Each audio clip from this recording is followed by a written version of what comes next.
ప్రేమించిన వాడి కోసం భర్తను చంపేసే భార్యలు ఉన్న కాలం ఇది. నిన్న కాక మొన్న మీకు తెలుసు, హనీమూన్లో ప్రేమించిన వాడి కోసం భర్తను అన్యాయంగా చంపేసింది.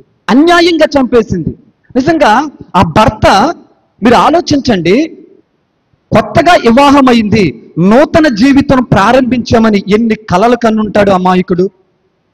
నూతన జీవితాన్ని ఎలా ప్రారంభించాలి, ఎలా భవిష్యత్తులో ప్రణాళికలేంటి, ఎన్నో ఆలోచనలు ఉండుంటాయి.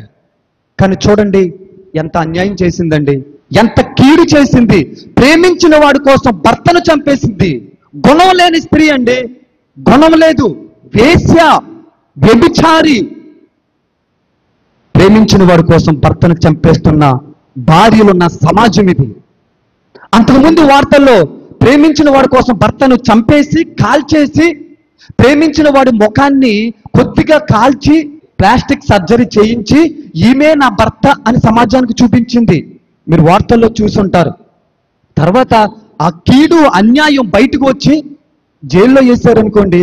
కానీ చూడండి, ప్రేమించిన వాడి కోసం భర్తలను చంపేస్తా ఉన్నారు, ఎంత కీడు చేస్తా ఉన్నారు.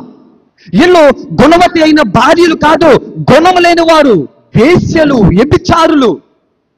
స్త్రీ జాతి అంటే అమోఘమైన జాతి.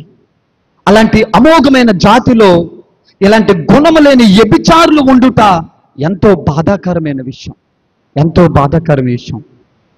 అమాయకుడు తన యొక్క జీవితాన్ని ఊహించుకున్నాడు, కానీ కీడు చేసింది గుణవతి అయిన భార్య అంట.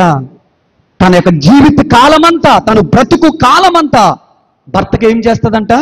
మేలే చేస్తా తప్ప కీడు మాత్రం చేయదు అని వాక్యం సెలవిస్తా ఉంది.